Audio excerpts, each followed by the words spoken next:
Opa, esse vai ser um vídeo rápido, é um vídeo que surgiu assim espontaneamente, estamos conversando sobre isso agora no grupo Distributista Cristão, o link vai estar aí embaixo. E é o seguinte, estávamos falando da escola austríaca, do engodo, que é a escola austríaca, e sim, eu afirmo que é um engodo, e vocês vão entender o motivo, certo? Primeiro, estávamos conversando,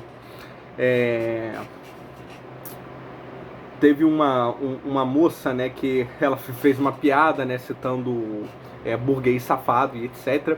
E eu falei que eu fico muito revoltado com a expressão burguês safado ter sido apropriada pelo ideário da esquerda. Porque eu gosto muito dessa expressão e eu não posso mais usar ela, né, que as pessoas vão achar que eu sou um esquerdistazinho cirandeiro. E aí me perguntaram, né, por que eu gosto da expressão burguês safado, etc. E é simples, é porque a história de tudo que é de mal no capitalismo e na decadência da moral e da tradição se deu pela burguesia, principalmente pela burguesia inglesa. E com certeza, né, alguns formados aí pela Mises.org, pela Rothbard Brasil, né, por esse pessoal aí que se informa por fontezinha de artigo austríaco, não deve estar entendendo o que eu falo sobre o mal do capitalismo. Afinal, né, para esses marsupiais de baixo QI, capitalismo é só livre troca e provavelmente eles já estão tentando se antecipar a falar que o problema do capitalismo, na verdade, foi causado, né, por um socialismo de Estado, etc. Mas eu vou explicar tudo isso aqui, eu vou explicar porque esse malabarismo retórico é uma falácia do falso escocês, né, e é uma desonestidade austríaca. Então vamos lá. Primeiro, o meu ponto, não só o meu ponto, mas o ponto de Chesterton, Belloc, de Pierre Joseph Proudhon e etc., assim como de Mário Ferreira dos Santos, é o de que a burguesia, né, e consequentemente o capitalismo, é o maior desapropriador de posses que existiu. Isso causa um espanto, afinal, ora, não é o comunismo que defende a desapropriação de propriedades e etc. Sim, né, o comunismo marxista, ortodoxo, ele defende mais explicitamente a desapropriação. A questão é que a perspectiva de desapropriação marxista dos grandes proprietários burgueses, etc., ela surge de uma percepção que vai ser irônica aos austro-libertários, de que foram primeiro os burgueses que desapropriaram, né, e engoliram os pequenos produtores, os pequenos negócios familiares, etc. Então, por exemplo, quando os austro-libertários falam que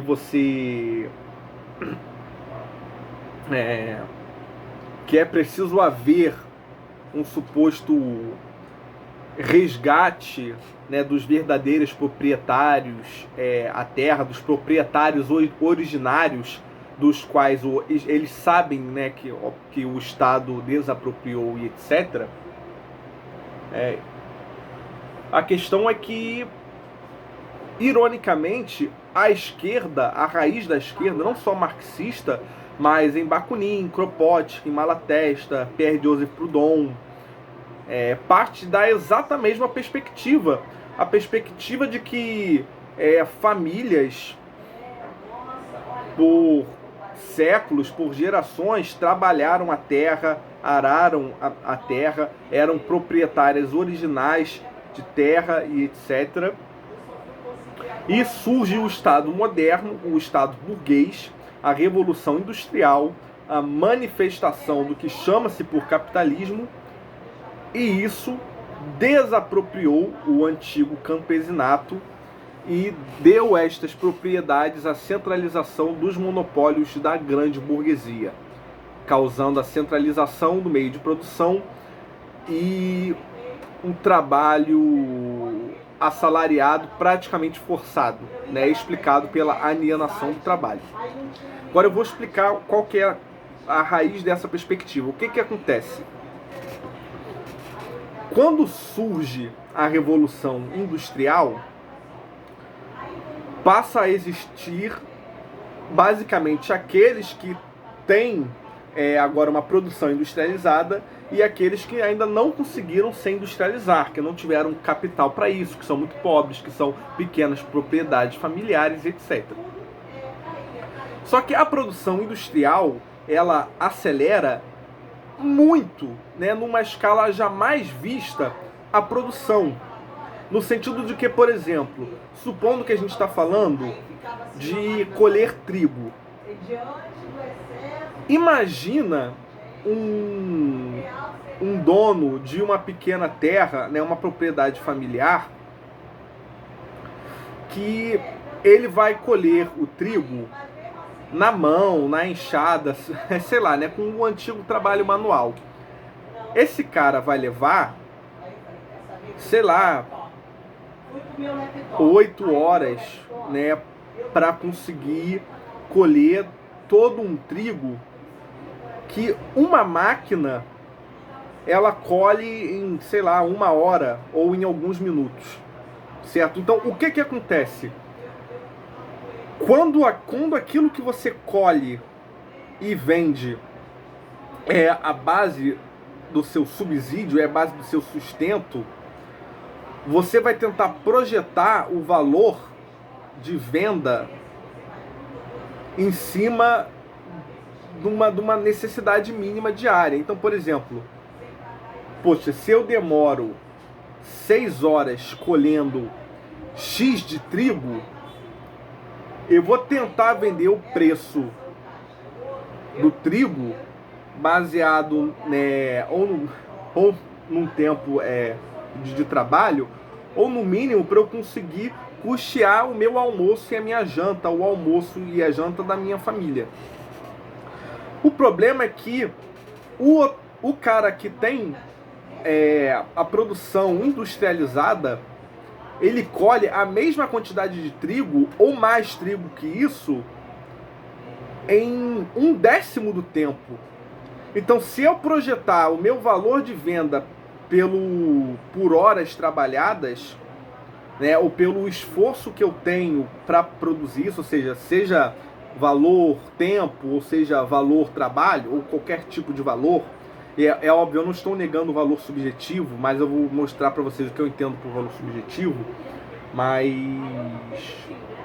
o debate teórico é uma coisa, a realidade é outra. Na realidade, né, as pessoas elas sempre vão tentar projetar o preço do que elas vendem em cima do tempo de trabalho que elas têm para produzir isso, mais o preço base de custo que foi para manter essa produção, mais o preço, mais um preço hipotético, especulativo de manutenção para longo prazo disso. Então você precisa de uma reserva de risco, etc, né?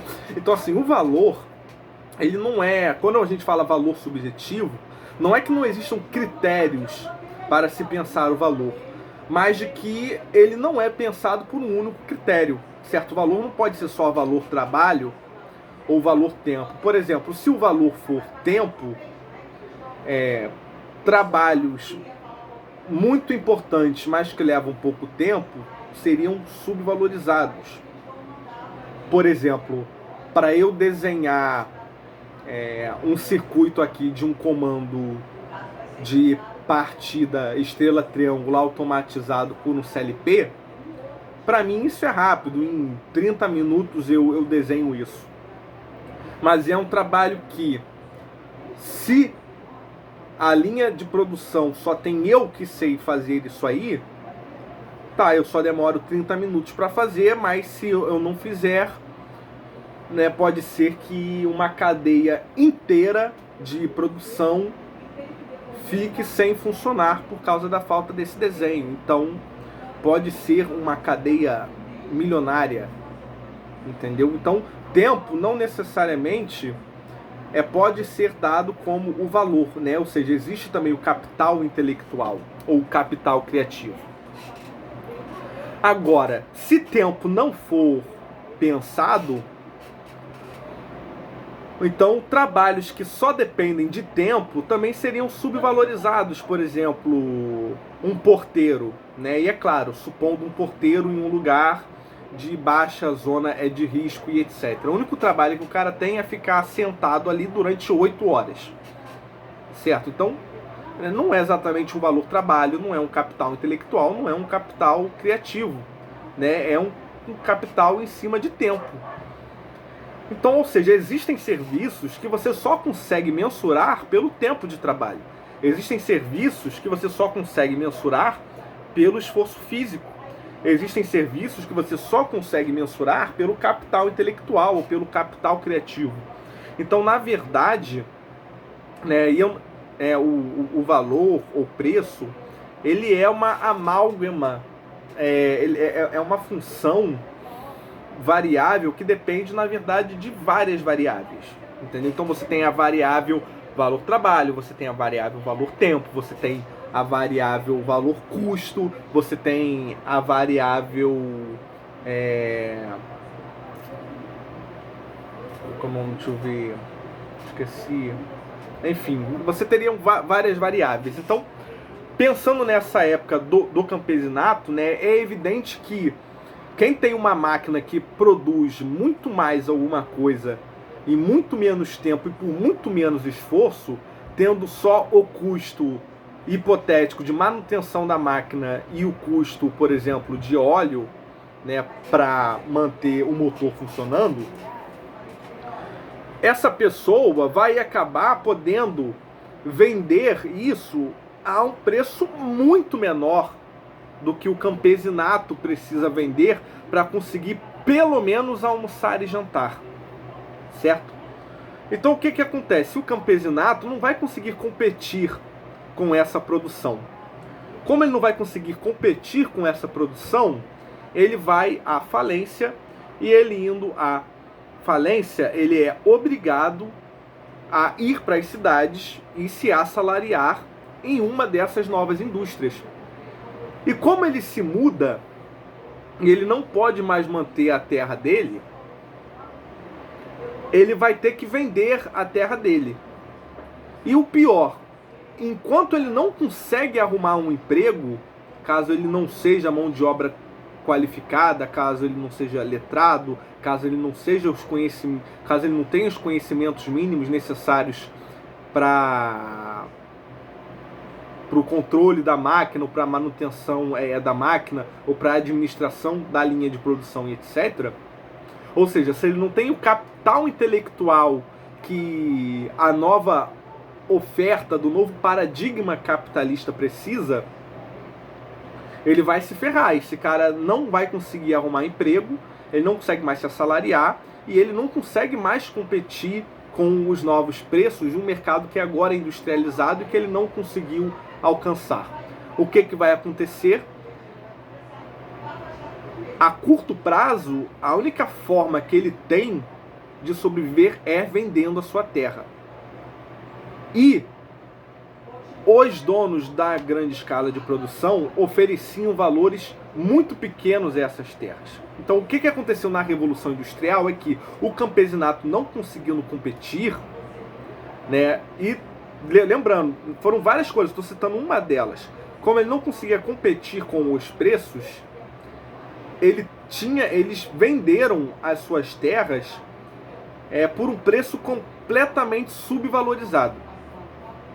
Agora, os liberais eles vão falar, olha só, mas se a pessoa não consegue competir, ela tem que se ferrar mesmo, né? Veja bem, agora ele vai se assalariar, ele se assalariando, talvez ele consiga um salário que represente até a mesma coisa que ele conseguia antes, ou de repente até maior e etc.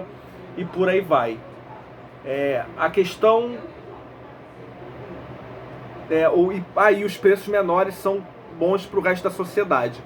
O pensamento liberal, né, ele é limítrofe quando ele pensa a realidade, né, das sociedades humanas apenas pela questão de custo de vida. Então, se comprar as coisas está mais barato, e se o salário parece estar maior, então está melhor. Não.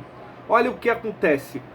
O campesinato, ele tinha a terra dele, onde ele morava com as crianças, onde os filhos, quando crescessem, iriam ajudar a manter a produção, onde ele poderia construir um capital maior a longo prazo. Ele fazia o próprio horário, ele trabalhava junto com os filhos, certo? Ele trabalhava dentro do próprio terreno, entendeu? Ele escolhia a hora que ele trabalhava, então se ele não quisesse trabalhar num dia, ele não trabalhava, ele trabalhava só no outro, ele escolhia quando que ele ia colher e vender, ele escolhia se ele ia trabalhar 3 ou 4 ou 5 horas por dia, entendeu? Se ele ficasse doente, não tem problema, a terra dele, etc. Agora, ele tem que fazer uma migração pendular, onde ele vai ficar em 3 ou 4 horas de viagem para ir para um lugar, certo? Ele vai trabalhar em condições completamente insalubres, em jornadas de trabalho fixas e exaustivas, que naquela época eram, sei lá, 8 a 10, 12 horas de trabalho, e depois ele tinha mais 4 horas ou 3 horas para conseguir voltar para casa dele. Entendeu? Então, ele tá recebendo a mesma coisa, ele tá recebendo a mesma coisa. Mas antes ele trabalhava 6 horas, agora o desgraçado trabalha 10 e fica 4 horas migrando pendularmente de um lugar para o outro. Entendeu a situação? Ele passa muito menos tempo com a família, ele tem muito menos tempo para lazer, ele vai desenvolver problemas de estresse, depressão, ansiedade, etc. A relação humana fica muito mais complicada. Então a gente não pode só pensar a realidade humana, né, como se ela melhorasse só porque os preços são menores, certo? Outra grande questão é que essa concorrência não foi justa. Não foi justa porque não foi a própria burguesia que, com os próprios recursos, simplesmente desenvolveu as próprias máquinas, né? Os inventores, eles pediam financiamento das famílias burguesas para desenvolver, para investir na sua pesquisa, ou iam direto ao Estado, ou as famílias burguesas, por sua vez, iam até o Estado e pediam concessão, né, ao Estado, e pediam financiamento ao Estado para financiar o desenvolvimento de suas indústrias. Então elas conseguiam, né, ou seja, para você conseguir se industrializar, você tinha que ter uma concessão do Estado, e só conseguia a concessão do Estado quem atendia à burocracia e à expectativa do Estado, que consequentemente era só a alta burguesia. E aí essa alta burguesia conseguia financiamento do Estado para ter um capital inicial para construir as máquinas. Ou seja, você tem o Estado fazendo a industrialização de algumas empresas. E aí essas empresas que tiveram apoio do Estado com capital inicial de entrada para se industrializar, venceram a competição e saíram engolindo tudo. Além disso, ainda teve coligação dessas empresas com o Estado, no sentido desse Estado fazer burocracia para asfixiar o pequeno empreendedor. Então o Estado começou a criar burocracias que só a grande burguesia conseguia cumprir, e as pequenas famílias, o campesinato, o pequeno proprietário, etc., não conseguia atender essa burocracia porque não tinha capital para a reforma, para atender às novas exigências, e eles eram desapropriados. Assim como teve, né, a lei do cercamento de terras e etc. Então, o capitalismo, tudo bem que isso aconteceu por causa do Estado, mas falar que porque aconteceu por culpa do Estado foi socialismo é uma mentira, certo? Primeiro que, o que é esse Estado? Esse Estado surge, né, da Revolução Gloriosa e de um movimento liberal inglês. Então esse Estado foi criado pelo próprio movimento anglicano, pelo próprio liberalismo anglo-saxão. Esse liberalismo criou esse Estado, certo? Então o Estado não era algo exterior ao mercado e que deturpou o mercado. Esse Estado moderno, ele foi criado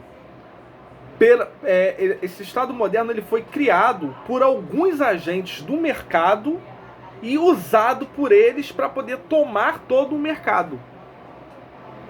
Entendeu? Então, assim, esse Estado, ele já é em si a manifestação de um Zeitgeist, de um espírito burguês da época das grandes revoluções inglesas.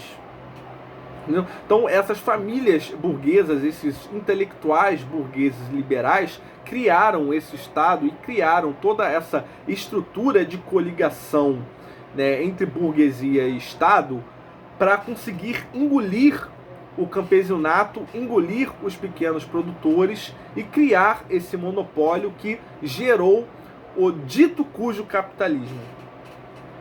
E aí surge a escola austríaca, né, tentando falar que capitalismo é livre-troca e tentando falar que se há Estado, há socialismo. Portanto, o erro do Estado sempre foi um problema socialista. Isso é uma desonestidade tremenda, porque na história do pensamento econômico, político e etc., na verdade, a percepção de que esse capitalismo voraz, desapropriador e exploratório foi culpa do Estado, já era um pensamento evidente e produzido por décadas de discussões, né, pela própria elite intelectual da esquerda. Kropotkin, Bakunin, né, Malatesta, todos eles já tinham essa percepção. O próprio Karl Marx deixava isso explícito. Ora, era evidente que o Estado é uma das bases do status quo do capitalismo. Entendeu? Então, os socialistas libertários, os comunistas no geral, sempre compreenderam que uma das grandes culpas do capitalismo é o Estado, mas o Estado burguês, porque não é o Estado em si, mas um Estado que é instrumentalizado pela burguesia para fazer os seus interesses. Aí esses animais, eles acham que a esquerda é contraditória, porque quer combater a centralização e o monopólio do capital, mas apoia o Estado. Mas não sabe que o Estado, né, foi o que causou o grande problema do capitalismo. O seu animal, primeiro, não é o Estado criou o problema do capitalismo, certo? Foi uma manifestação, um espectro formal de Estado que usa a burocracia para asfixiar o micro empreendedor, o campesinato e os comércios familiares, né, e que faz acordos com o grande empreendedor. A esquerda reformista, que passa a querer combater o capitalismo como fenômeno do Estado burguês, tomando o próprio Estado e dando um novo espírito ao Estado, ou seja, não mais um espírito burguês, mas um espírito assistencialista, ela não faz as mesmas práticas, certo? Ela faz outras práticas que tentam incentivar o pequeno empreendedor e asfixiar o grande produtor, ou seja, invertendo o que causou o grande problema da Revolução Industrial Anglo-Saxã. Não estou defendendo o Estado, tá? Não estou falando que essa esquerda reformista supostamente funciona, mas que é uma falácia você falar que o problema do Estado burguês inglês é um problema que é necessariamente socialista. Isso é falácia do falso escocês, porque para vocês conseguirem resguardar o capitalismo como algo bom, vocês precisam pegar o cerne, a essência do que sempre observou como capitalismo, que é praticamente 60% do capitalismo, e falar que não é capitalismo porque tem Estado e Estado é socialismo, quando não é. o socialismo originalmente é libertário. As mesmas críticas que vocês fazem ao Estado são críticas originárias do pensamento libertário socialista. Inclusive aí agora tem o paleolibertarianismo mutualista, né? Você tem um pensamento anarcocapitalista municipalista de cidades privadas que são análogas a microfederações, etc. Essa merda começou em Pierre Joseph Proudhon, né? Eu vejo aí o pessoal que é bolsonarista, né? O próprio Flávio Bolsonaro já defendeu que é municipalista. Tem o pessoal aí, não sei se Rodrigo Constantino, mas uma galera dessa ala neocon, dessa ala liberal, defendendo o municipalismo contra o grande Estado e etc., né, para reduzir impostos, para reduzir burocracia, etc. O municipalismo começa com Pierre Joseph Proudhon, entende? Então, assim, a escola austríaca, ela é o maior engodo da história dos debates que apareceu entre o nicho de debates intelectuais. Ela resignificou termos, né, de forma completamente arbitrária.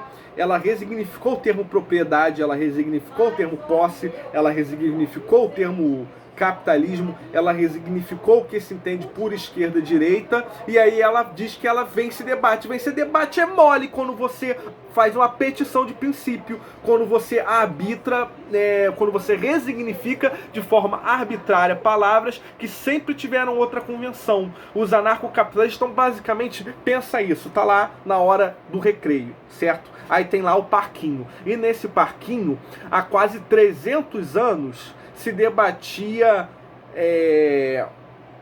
300 anos é exagero, né? Bem exagero, mas enfim. Lá nesse parquinho você tem liberais clássicos, você tem o que sobreviveu da escolástica e da Salamanca, né? Você tem os proudhonianos, você tem os anindes, você tem os marxistas, você tem a esquerda libertária no geral. Todos eles estão debatendo numa linguagem muito próxima, né? Porque todos eles tinham a mesma perspectiva do que era capitalismo, o que era socialismo, etc. Eles partiam do mesmo pressuposto de linguagem, mas defendiam coisas diferentes. Aí, do nada, chega a escola austríaca e o que ela faz? Ela chega cagando no banco, chutando a areia do parquinho na cara dos outros, empurra as peças no chão, caga para as regras, rearbitra os termos e sai correndo com um chapéu de alumínio falando que venceu o debate. É basicamente isso que a escola austríaca fez, entendeu? Então, é isso que eu tenho para falar. Então, assim, tomem muito cuidado com a escola austríaca, tá?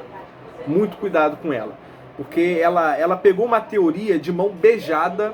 Toda a crítica que ela tem ao Estado, toda a crítica que ela tem, que é a formação dos oligopólios, né, é culpa do Estado, ela não desenvolveu nada disso. Isso foi desenvolvido pelo próprio socialismo libertário, né?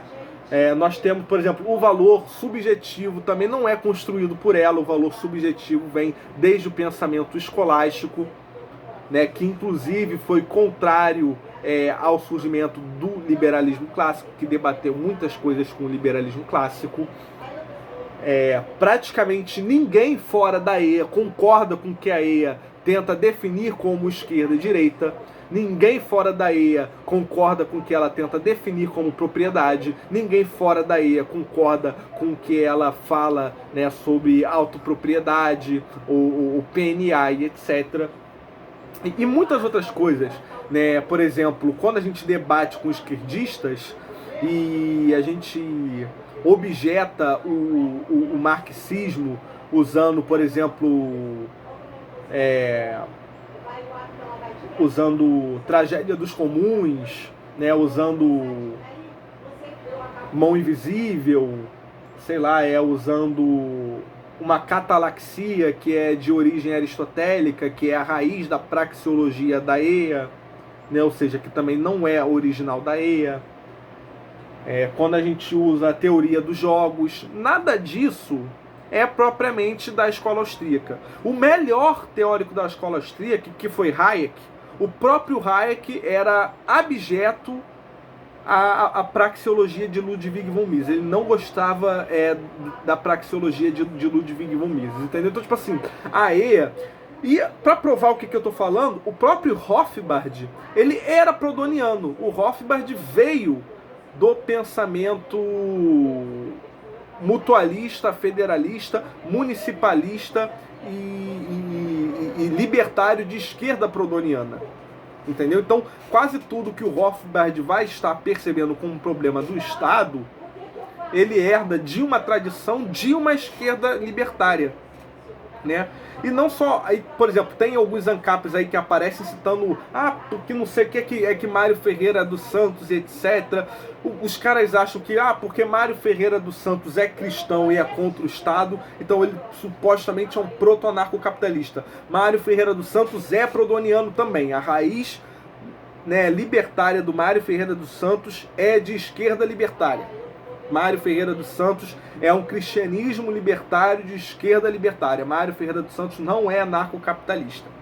Então, assim, a escola austríaca é basicamente uma piada, entendeu? É óbvio, né? Quer dizer, não pra massa, pra galera que se informa com uns artigos merda de Mises.org e Rothbard Brasil, mas é uma piada para qualquer pessoa que estuda a sério a formação dos estados modernos, a construção do espírito burguês entre o século XVIII e XIX, né, entre pessoas que estudam socialismo libertário, estudam distributismo, né, estão dentro da concepção tradicional de teoria de direito, de distinção entre posse e propriedade, de distinção entre propriedade pessoal e propriedade privada, né, e por aí vai. Então, enfim, basicamente é só isso que eu tenho para falar, tá? Então, um aviso a vocês que são novos. Eu sei que eu não vou mudar a opinião de ninguém que já segue a escola austríaca, de ninguém que fica enfurnado